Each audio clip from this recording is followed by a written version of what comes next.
Tadi perjalanannya ada kendala nggak nih? Ada Kak. Kejebak hujan aja sih Kak. Ya, iya, habis hujan ya. Dingin ya? Dingin Kak. Kan kemarin kakak udah bilang ya di grup bahwa hari ini kita akan mengadain kegiatan yaitu konseling kelompok. Di grup WhatsApp itu kakak udah kasih tahu. Nah di sini kalian udah pernah belum sih ngakuin kegiatan konseling kelompok itu? Belum Kak. Belum pernah Kak. Pribadi belum. Iya. Kalau bimbingan udah Kak.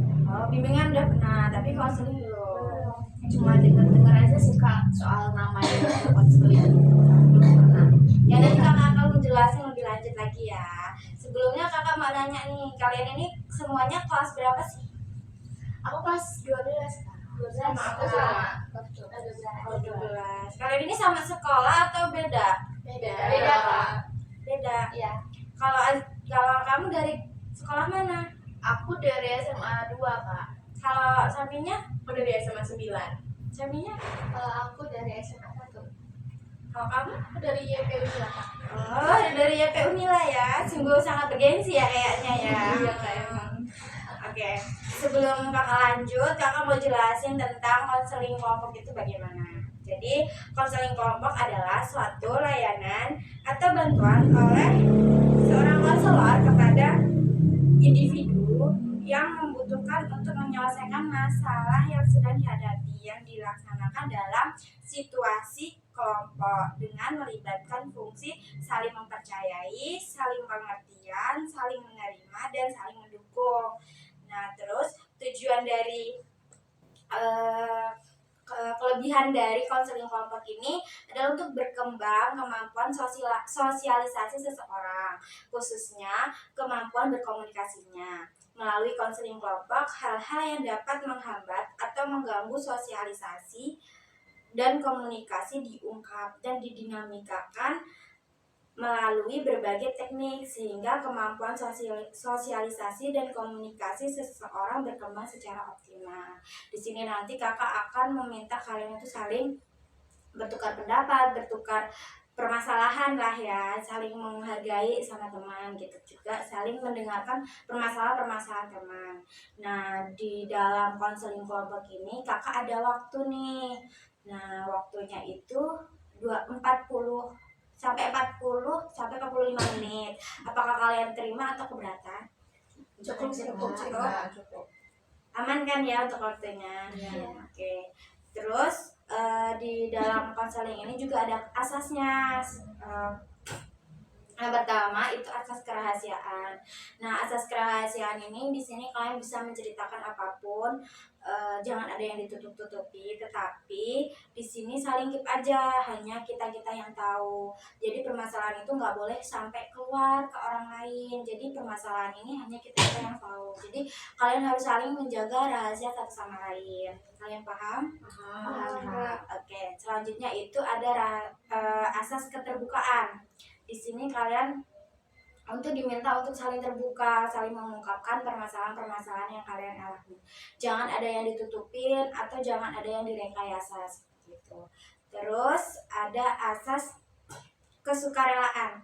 Di sini kalian sukarela datang ke sini tanpa paksaan atau ancaman atau tekanan dari orang lain, atau real dengan diri kalian sendiri mau datang ke sini gitu kan. Terus asas kenormatifan, di sini kakak ya sama seperti norma-norma yang ada di lingkungan ya. Jadi kita harus saling menghargai kalau teman lagi menyampaikan sesuatu. Terus mendengarkan, tidak boleh kayak kalian sibuk sendiri atau kalau teman lagi ngungkapin permasalahannya atau lagi bercerita gitu kan. Apakah kalian paham atau ada yang ingin ditambahin? Paham sih Kak. Gak ada nih peraturan yang mau ditambahin lagi? Aku mau tanya Kak. Oke. Aku pengen tanya itu terkait cara mainnya aja sih Kak. Kayak nanti mau kayak mana, kan permasalahan kita banyak kan, ada 4 ya, 5 sama kakak gitu kan. Nah itu kayak mana permasalahan itu mau dibahas satu aja apa 5-5-nya? Karena kalau 5-5-nya kayaknya agak nggak cukup ya, 45 menit gitu. Oke, jadi di sini kakak jelasin teknisnya ya. Jadi di sini kakak awalnya kita ceritakan, kalian menceritakan dulu permasalahannya, kakak tampung Nah, nanti kakak akan pilih dari kalian semua salah satu untuk diselesaikan terlebih dahulu permasalahannya. Nah, untuk yang kalian belum terpilih, nanti kita ada sesi lanjutan untuk memecahkan masalah selanjutnya. Tuh, jadi ada tahapannya, ada konseling ini nanti ada tahapan selanjutnya gitu. Jadi nanti kita nyelesain permasalahan satu dulu gitu. Jadi untuk satu itu 45 menit. Nanti kalian bisa yang selanjutnya di hari berikutnya kita jadwalkan lagi begitu. Nah, untuk tahap selanjutnya di sini kan nggak mungkin ya kita nggak saling kenal, jadi kita kenalan dulu dari kakak dulu. Perkenalkan, nama kakak Nur Melinda dari Bimbingan Konseling di Universitas Lampung. Nah, di sini nanti kakak akan memandu kalian dalam sesi konseling kali ini. Oke, selanjutnya bisa dimulai dari sebelah kanan kakak. Oke semuanya, salam kenal, aku Aziza dari SMA 2 Bandar Lampung. Aku kelas IPS 1 Kak. Halo Ziza. Halo semuanya, kenalin nama aku Tiara dari Amin, biasanya dipanggil Tiara. Aku dari SMA Negeri 9 Bandar Lampung. Salam kenal semuanya. Halo Tiara. Oke teman-teman, perkenalkan nama saya Tania Saputri. Saya biasa dipanggil Putri. Saya dari SMA Negeri 1 Metro. Salam kenal semuanya. Salam kenal Putri. Jauh ya Putri. Iya, jauh. iya ya dari Metro. Tadi kesini naik apa kamu? Tadi itu aku sama temen Kak. Soalnya temen aku tadi kan ada acara Kak di sini sama orang tuanya. Jadi aku nebeng. Oh gitu. Wah jauh-jauh kesini. Terima Effort kasih ya. banget loh. Effortnya itu banyak banget. Iya. Kayak kamu? Oke, semuanya perkenalkan, nama aku Isri Anasairi, biasa dipanggil Isri. Aku dari SMP T Unila. Iya. Aku dari SMA YP Unila. Iya. Kelas 12 IPS 1. Salam kenal semuanya. Salam kenal Isri. Oke, kita udah saling kenal. Coba kakak teh dulu ya. Kalau sebelah sini siapa namanya Isri? Tiara. Oke. Kalau sebelah sini siapa namanya Tiara? Putri. Oke. Jadi udah saling kenal ya. Iya. Nanti selanjutnya bisa lah saling kalau ketemu di luar saling sapa. Iya, Kak, siap, Kak. Oke, sebelum kita ke tahap selanjutnya, lebih baik sebelum kita memulai kegiatan, sebaiknya kita berdoa ya. Kita berdoa menurut agama kita masing-masing. Berdoa dimulai. Berdoa selesai. Oke. Oke, nah selanjutnya itu tahap kegiatan. Nah, di sini kakak mau dengar cerita-cerita dari kalian. Kalian di sini bisa mulai menceritakan apa aja permasalahan-permasalahan kalian. Nanti kakak tampung dulu. Oke, bisa dimulai dari siapa dulu nih? Aku dulu bisa. Oke. Silakan Aziza. Iya, izin ya teman-teman. Jadi masalah aku di sini tuh Kak, aku udah kelas 12 ya Kak. Tapi selama kelas 12 ini tuh aku masih bingung gitu. Aku tuh mau lanjutin kuliah, tapi aku masih bingung untuk pemilihan mata kuliah yang aku minati itu. Gitu, Kak. Bingung mata kuliah apa yang ingin kamu ambil? Iya, jurusan apa yang mau aku ambil gitu. Kalau selanjutnya Tiara? Kalau dari aku, permasalahan yang sedang aku hadapi terkait karir itu mungkin aku kan abis SMA kelas 12 ini rencananya itu mau langsung kerja aja, karena kan kalau misalkan kuliah kan butuh biaya lebih kan, sedangkan aku tuh punya adik banyak gitu kan. Jadi kalau misalkan daripada orang tua aku tuh biayain aku kuliah lebih mahal lagi, mungkin aku bisa langsung kerja aja yang menghasilkan uang gitu kan. Nah cuman nih aku tuh masih bingung gitu loh kalau mau kerja apa, karena kalau misalkan kayak jaga toko atau apa beberapa kali itu aku cari di sosmed tuh kayak gajinya tuh sedikit banget, tapi jam kerjanya itu wah gila gitu kan, nggak manusiawi gitu kan. Jadi aku tuh kadang mikir aku nih mau kerja apa ya, apalagi aku tuh kan nggak ada channel lah, ibaratnya kayak nggak ada orang yang ngerekomendasiin pekerjaan gitu ke aku. Jadi aku tuh masih bingung mau kerja di mana, terus cari peluang kerjanya juga di mana, itu masih bingung. Bisa kakak keep dulu ya permasalahannya Tiara tadi. Oke, selanjutnya permasalahan Putri. Kalau aku itu Kak, aku kan udah kelas 12 nih. Nah terus aku tuh mau ngelanjutin kuliah, tapi aku tuh Kalau dari diri aku sendiri, aku tuh maunya ke luar Lampung, sedangkan dari orang tua aku sendiri itu nyuruh aku di Lampung aja gitu. Jadi aku bingung Kak antara mau ikutin kata aku atau kata orang tua aku seperti itu. Itu dulu ya. Iya Kak. Oke, selanjutnya. Oke, kalau dari permasalahan aku tuh kurang lebih sama kayak Putri sih kan. Cuman kalau Putri kan tentang kuliahnya mau di dalam kota atau di luar kota. Kalau aku tuh ini apa perbedaan pendapat tentang jurusan aku. Aku tuh pengen jurusan apa psikologi, sedangkan orang tua aku tuh pengennya akuntansi gitu Kak. Oke. Nah, itu udah cerita-cerita permasalahan-permasalahan kalian. Nah, di sini mungkin kayaknya kakak akan menyelesaikan permasalahan dari istri dulu ya. Nanti permasalahan kalian kita lanjut di pertemuan selanjutnya. Gitu. Oke. Di sini mungkin kakak akan lebih dalam lagi nanya-nanya tentang permasalahan istri. Nah, di sini juga kalian nanti bisa saling tanya nih, atau menanyakan lagi tentang permasalahan istri gitu kan. Oke, istri kamu itu ingin ke psikologi, tapi orang tua kamu ingin kamu ke akuntansi. Nah, sebelumnya kan kamu ini di SMA ini ambil jurusan apa? IPS ya? Iya, aku ngambil IPS Kak di SMA. Nah, dari IPS itu sebenarnya kamu sendiri atau emang dari orang tua suruh ngambil IPS biar nanti bisa menjuru gitu? Kalau itu sih aku dibebasin diri Kak. Kebetulan kalau IPS emang aku sendiri yang mau. IPS kamu sendiri emang. Kamu pernah nggak sih ngobrol sama orang tua kamu tentang kalau kamu tuh udah pernah belum ngungkapin kalau kamu pengen kuliah di jurusan ini, apa jurusan psikologi itu?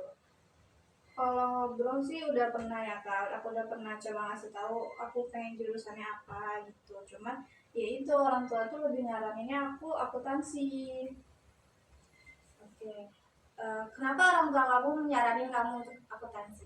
Nah, orang tua aku tuh nyaranin aku akuntansi karena orang tua aku tuh juga dari jurusan akuntansi Kak.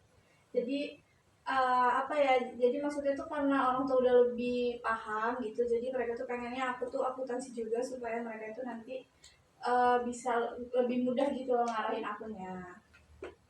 Kamu lebih mendukung kamu ke akuntansi karena itu tadi. Oke, kalau dari yang lain ada nggak nih pertanyaan-pertanyaan buat istri? Kalau dari aku mungkin kamunya udah coba komunikasiin belum ke orang tua soal ngeyakinin kalau kamu emang mau ke psikologi bukan ke akuntansi gitu. Untuk meyakinin sih Belum ya? baru 50% karena aku juga yakinnya tuh baru 50% karena kan kalau psikologi tuh di SMA tuh nggak ada belajar ya, kalau Iya. akuntansi tuh masih ada belajar gitu kan, atau kalau ilmu apa komunikasi segala macam itu masih belajar gitu ya. Kalau psikologi kan belum, jadi aku tuh masih belum yakin juga, makanya ya gitu orang tua masih nyaranin akuntansi. Kalau kamu belum yakin, kenapa kamu masih pengen milih jurusan psikologi itu? Karena aku merasa aku lebih tertarik sama psikologi, terus juga aku merasa aku kurang di hitung-hitungan akuntansi gitu, aku kurang teliti, jadi makanya aku lebih tetap milih untuk psikologi. Alasan tertariknya itu apa?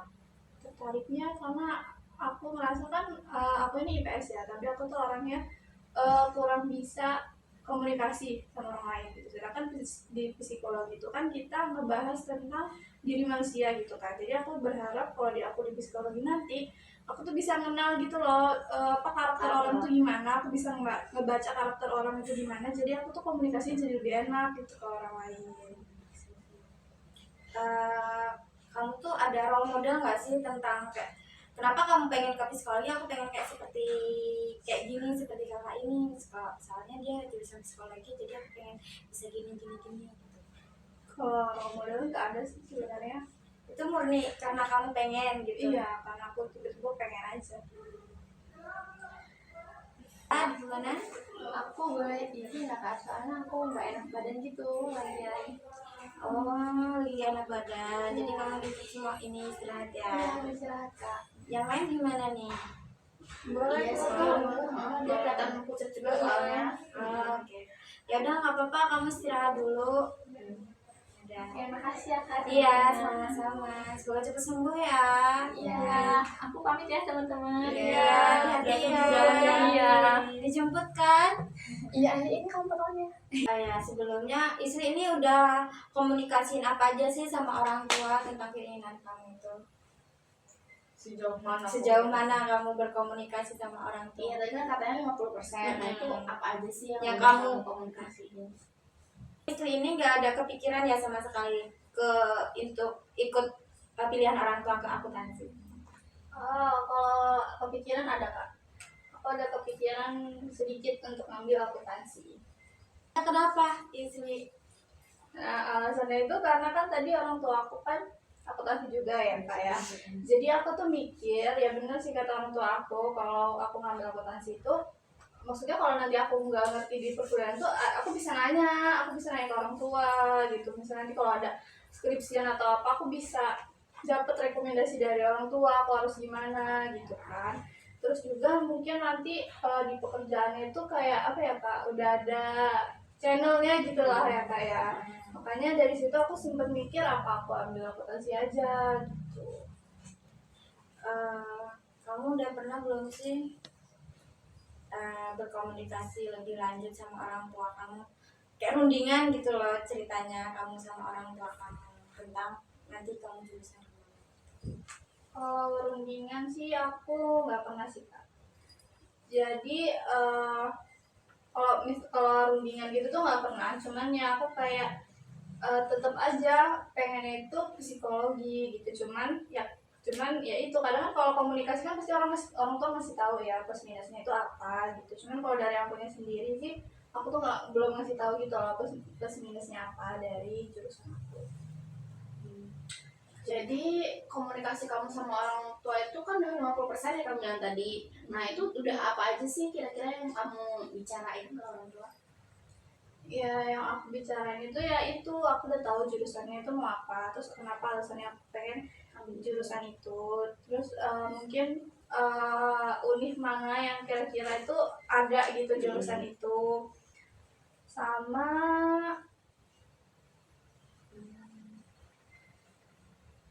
Kalau kelebihannya, kekurangan, eh, kalau unggulnya psikologi dari akuntansi gitu. kalau itu aku belum bilang, cuman kalau dari orang tuanya ya mereka udah ngejelasin kelebihan dan keunggulannya itu ambil akuntansi itu apa gitu. Sebelumnya kamu udah pernah nyari-nyari nggak sih tentang search tuh di sosial media kelebihan keunggulan dari kamu ngambil psikologi itu apa, terus nanti kekurangannya apa, terus kalau kamu ngambil akuntansi gimana, terus kekurangannya gimana gitu. Kalau searching gitu sih belum Kak, karena kan apa ya, kita juga kan belum ujian ya gitu, jadi aku pikir itu masih kayak aku masih menimbang gitu loh, tetap mau ngambil akuntansi atau psikologi gitu kan. Jadi kalau aku sih mikirnya dari aku sendiri, kalau aku ngambil psikologi ya itu aku tuh nggak bisa nanya ke orang tua karena mereka itu bukan ranahnya mereka juga gitu, mereka nggak bakalan tahu. Jadi ya itu konsekuensi dari orang tua sih kalau aku ngambil psikologi nanti kalau misalnya aku ngerjain tugas atau nggak bisa ya itu resiko aku sendiri karena kan mereka juga nggak tahu tentang psikologi juga. Terus kamu pernah nggak sih cerita-cerita ini ke guru BK kamu? Kan biasanya ya guru BK itu kan sebelum kita untuk lulus itu ya biasanya ditawarin nih, kalian mau kuliah di mana, ngambil jurusan apa gitu kan. Nah kamu pernah nggak sih cerita ke guru BK, ibu aku pengen ngambil ini, tapi orang tua aku pengennya ngambil ini. Udah pernah komunikasiin belum sih sama guru BK? Belum, aku belum pernah komunikasiin ke guru BK-nya karena kan kalau di sekolah aku tuh guru BK nggak dikasih jam ngajar ya kayak, jadi ketemunya itu ya kalau yang kita pengen ke ruang BK gitu kan. Sedangkan kan apa ya, waktunya untuk ke ruang BK itu kadang cuma dikit, cuma di jam istirahat. Sedangkan di jam istirahat kan karena kita ya pengennya istirahat, pengennya makan gitu kan. Jadi sejauh ini aku belum konsultasi ke guru BK. Sejauh ini belum ada konsultasi. Terus tadi kan kamu bilang orang tua kamu itu nyebutin resiko kalau misalkan kamu ambil psikologi, yaitu risikonya kalau misalkan ada yang nggak tahu ya orang tua kamu nggak bisa bantu gitu kan, cari tahu sendiri gitu kan. Nah sebenarnya ada nggak sih penjelasan resiko-resiko lain yang dikasih tahu orang tua kamu? Karena kan kalau misalkan hal-hal kayak gitu menurut aku kayak udah jadi tanggung jawab ya, karena kita udah mengambil itu ya kita harusnya tanggung jawab sama itu. Kalau kita nggak tahu ya cari tahu gitu kan, nggak harus mengandalkan orang tua aja gitu. Nah terus itu orang tua kamu ngejelasin nggak sih resiko-resiko lain kalau misalkan kamu ambil psikologi gitu, gak ambil maunya orang tua? Untuk yang lain sih nggak ada ya, mungkin dari segi pekerjaannya aja gitu ya.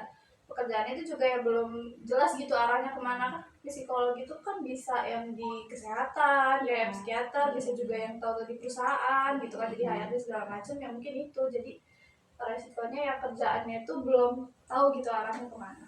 Berarti kamu bisa komunikasiin mulai dari situ tuh, misalkan berarti resiko itu kayak misalkan kalau orang tua kamu tuh bahas dari yang tadi itu kayak nanti kalau misalkan kamu nggak tahu mama papa nggak bisa ngasih tau nih gitu kan, kamu mau kayak mana gitu ya, kamu bisa balas dengan kayak itu kan udah tanggung jawab aku gitu kan, udah seharusnya kalau aku nggak tahu ya aku cari tahu sendiri gitu kan, nggak harus bergantung sama orang tua. Karena nanti juga ngelamar kerja, misalkan ngelamar kerja terus kita daftar dari channel orang tua, terus kan pas kita nggak tahu apa-apa di tempat kerja kan pasti kita nyari tahu sendiri kan, nggak mungkin kita nanya-nanya orang tua apa tiba-tiba dikit-dikit kayak saya semua ini kayak mana apa ini kayak mana, itu kan nggak mungkin kan. Jadi mungkin kamu bisa apa ya, komunikasiin lain gitu terkait risiko-risiko yang mungkin kalau misalkan kamu ambil akuntansi kayak gini, kamu ambil psikologi kayak gini gitu. Oke, jadi ya mungkin aku bisa lebih komunikasi lagi tentang risiko dan kelebihan dari psikologi itu sendiri gitu ya. Mungkin kalau itu kamu juga bisa nih kamu ngeluangin waktu bisa buat ngomong sama guru BK kamu, siapa tahu guru BK kamu ada solusi buat kamu kan.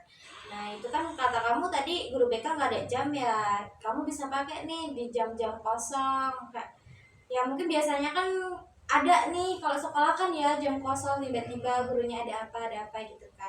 Nah kamu pakai itu untuk berkomunikasi lebih lanjut sama guru BK tentang keinginan kamu itu gitu kan. Bisa ngasih, mungkin guru BK ngasih pendapat atau bisa membuka wawasan kamu kan gitu. Terus ya istri, jadi kamu apa sih tadi? Kamu yakinnya kemana? Oh ya istri, jadi kamu yakinnya itu sebenarnya kemana? Jadi sejauh ini sih yakinnya aku lebih ke psikologi sih Kak. Kalau lebih ke psikologi, kamu bisa nih omongin lagi lebih lanjut sama orang tua kamu tentang ya kelebihan-kelebihan itu. Kamu bisa meyakinkan lah orang tua kamu juga gitu kan. Terus kamu juga masih nih kenapa kamu gak milih pilihan orang tua itu kenapa gitu kan, gitu lebih. Jadi lebih menurut kakak ya, jadi kamu tuh bisa lebih komunikasiin lebih lanjut tentang keinginan kamu ke orang tua gitu. Obrolin lagi lebih lanjut, jadi biar nantinya kamu nggak terpaksa juga kalau umpama kamu ini disuruh langsung ke akuntansi padahal kamu ini setujunya di psikologi gitu. Kalau dari yang lain ada nggak pendapat lagi sih? Kalau dari aku sih ya, ini kan kamu masih bingung ya 50-50% gitu kan. Tapi kamu lebih berat ke yang 50% di psikologi. Kalau dari aku, coba deh kamu renungin lagi. Kalau misalkan tadi kan keuntungan kamu masuk akuntansi kan lebih banyak daripada keuntungan masuk psikologi. Jadi renungin lagi, siapa tahu hati kamu tuh ada kayak tergerak tiba-tiba kayak oh iya ya kalau aku ambil akuntansi aku belajar dikit itu bisa lebih mempermudah gitu, walaupun nanti di bidang kerja kita nggak tahu kan apa yang terjadi, tapi kan setidaknya kita udah ada gambaran gitu. Jadi menurut aku itu sih kamu kayak pikirin lagi lebih matang-matang lagi, dari pilihan dua itu tuh yang paling menguntungkan kamu tuh yang mana. Oke, jadi ya mungkin aku pertama bisa ini dulu ya, menentukan dulu pilihan aku tuh maunya kemana. Kalau aku memang udah bisa menentukannya, baru aku komunikasiin ke orang tua kayak tadi Tiara bilang. Jadi di sini kakak minta kamu lebih apa ya, lebih kuat lagi keinginannya. Jadi jangan setengah-setengah. Kalau kamu mau lanjut di psikologi langsung kayak aku mau psikologi jadi gini. Jangan setengah-setengah. Kalau mau ngobrolin lagi lebih lanjut sama ada lagi tambahan mungkin apa udah? Aku mau tanya sih, baru kepikiran sekarang gitu kan, baru mencet lagi. Tadi kan kamu bilang kalau misalkan kamu itu nggak mau ambil akuntansi, salah satu faktornya itu karena takut hitung-hitungan gitu kan. Nah itu kalau boleh tahu itu kenapa sih kok bisa takut hitung-hitungan? Karena kan kamu juga apa sih diambil di sekolah juga karena takut apa susah buat komunikasi gitu kan. Tapi kamu punya harapan kamu bisa nantinya bisa berkomunikasi dengan baik. Sedangkan kalau di ekonomi kamu takut hitung-hitungan terus kamu langsung kayak ya nggak mau kayak gitu. udah nggak mau aja, nggak mau ngebenerin itu. Sedangkan di psikologi kamu ada harapan. Kenapa di ekonomi di akuntansi kamu nggak ada harapan juga seperti harapan kamu di psikologi gitu. Iya, jadi ada faktor lain atau enggak gitu selain hitung-hitungan itu. Kalau dihitung-hitungan itu sih nggak ada ya, jadi emang aku tuh benar-benar apa Nggak mau. ngerasa itu nggak bisa hitung-hitungan. Ada hitungan itu.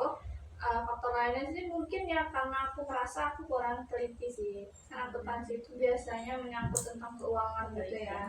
Jadi kalau ada sedikit itu bisa hasilnya itu bisa Nggak balance, Iya. terus nalurnya itu ribet banget kan.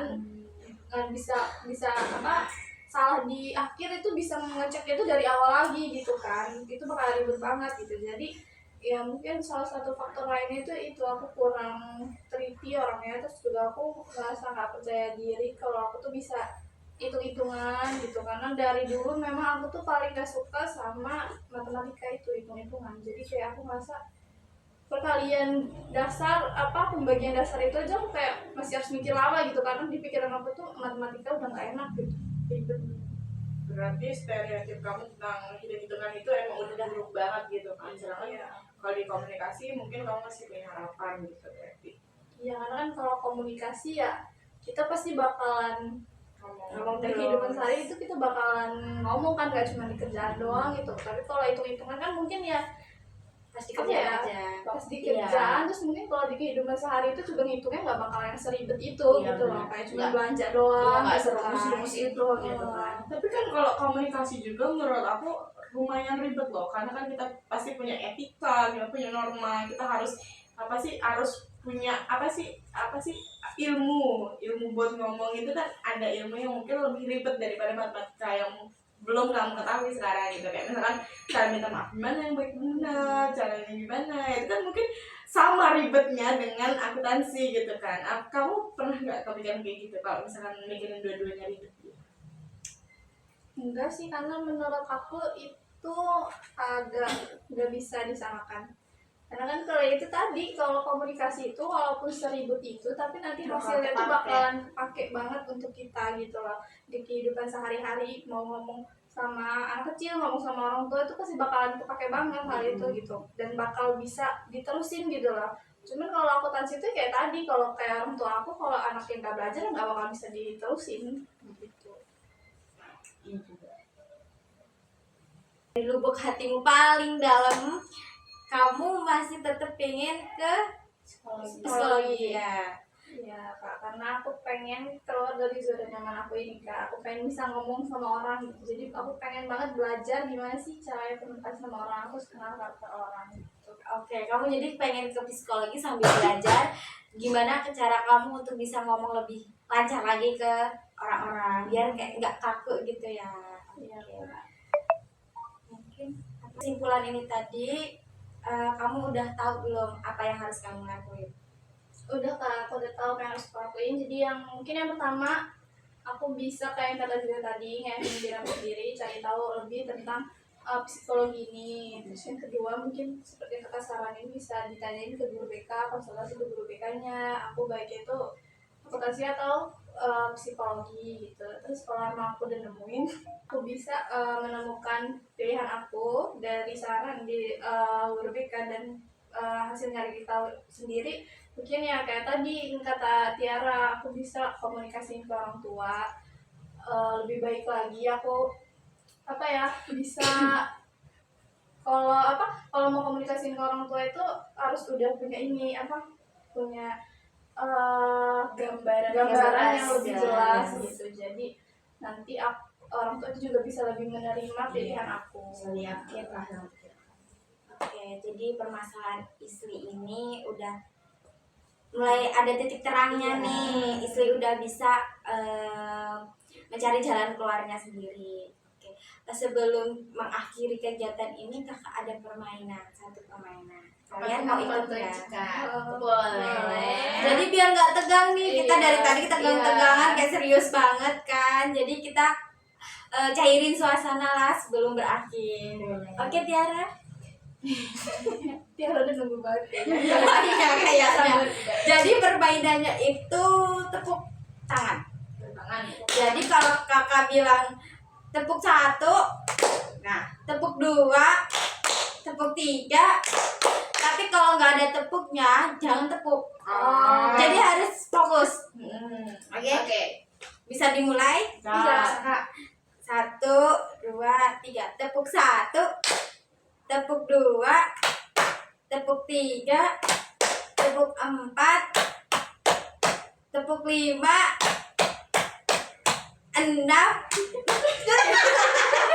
Gak fokus. Ada sih gak fokus. Kan kalau kakak bilang gak ada tepuknya berarti berhenti. Kirain bakal tepuk kosong gitu. Ulang ya. Oke. Jadi kalian aja nih, kakak gak usah ikut. biar nggak ada suara kali. Iya, ayo kecuali sana. Nggak boleh. Ada ya. Ada gini-gini doang. Tepuk 1, tepuk 3, tepuk 2, 5, tepuk 6, tepuk 1, tepuk 2, 3. Oke. Fokus bener. Kayaknya kayak konsentrasi banget Tiara tadi. Pokoknya harus sesuai ya. Biar nggak begini. Iya. Emang kayak gini ya tangannya. Tapi Tiara nggak ada suaranya ya, gini. Ada ya, ada. Ada Kak kali. Ada Kak. Oke, kita apa akhir ya? Ada harapan gak sih? Apa ya? Oke, kita sudah di penghujung. Udah, nggak usah harapan. Beneran. Ya nggak apa-apa. Ya serang dulu kamu soalnya anjir. Udah harapan aja cuma dikit nih orangnya berdua. Oke, kita udah di penghujung kegiatan nih. Jadi kakak mau minta kalian ngasih harapan buat Isli buat kedepannya. Jadi dimulai dari Tiara dulu. Kalau dari aku harapannya semoga Isli cepet dapat keputusan yang terbaik gitu kan, karena udah mau ujian kan kita. Kalau misalnya makin lama nanti makin bingung, makin pikirannya tuh kecampur-campur sama ujian gitu. Jadi ya semoga harapan dari aku ya semoga Isli cepet beres permasalahannya, cepet kelar, cepet nemuin mau ngambil jurusan apa. Terima kasih Tiara. Ya, sama-sama. Kalau dari Azizah nih apa? Ya sama aja sih Kak, semoga Isli nanti bisa nentuin pilihannya tuh dengan tepat gitu, buat ini kan juga buat masa depannya ya. Dan semoga juga nanti pilihannya nggak akan jadi penyesalan untuk di masa depan buat Isli gitu Kak. Terima kasih Aziza. Iya sih, mungkin kalau dari kakak ya sama seperti kayak Tiara sama Aziza. Jadi kamu nanti kedepannya agar nggak menyesal di kemudian hari. Gitu, kamu tetepin pilihan kamu mantepin, kamu komunikasiin lagi ke orang tua kamu. Oke, mungkin Terima kasih ya Kak. mungkin itu saja kegiatan kita kali ini ya. Ini udah 45 menit lebih kayaknya ya. Iya, Kak. Jadi Sama, kalian Kak. udah sore nih. Iya. Kan kalian juga jauh-jauh nih kayaknya rumahnya. Ya. Oke, mungkin cukup sekian kegiatan kita kali ini. Sebelum kita selesai, kakak minta kita berdoa. Oke. Berdoa menurut agama dan keyakinan masing-masing. Berdoa dimulai. Berdoa selesai. Oke, terima kasih untuk kalian semua udah ngeluangin waktu buat kegiatan kali ini juga jauh-jauh, hujan-hujanan juga tadi kan. Mungkin cukup sekian dari kakak akhiri. Wassalamualaikum warahmatullahi wabarakatuh. Waalaikumsalam warahmatullahi wabarakatuh. Terima kasih Kak. Ya sama-sama, hati-hati ya nanti kalian jalannya. Iya.